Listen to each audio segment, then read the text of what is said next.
guys. Ayan guys, nagluto ako ng sutanghon.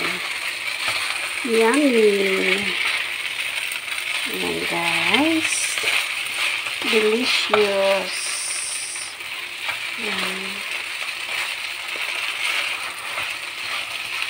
Good for 2 person lang po ito guys. Niluto ko. Hindi po yan pang maramihan. Kasi 2 lang po kami ng alaga ko dito. Kaya ayan lang po ang aming dinner for today. Sutanghon. Look guys. Oh, meron siyang ayaw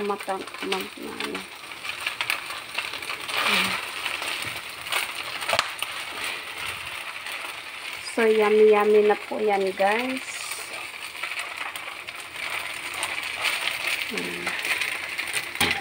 Look. Sutanghon. Diba nakita nyo yan guys, oh. Diba sarap. So let's eat.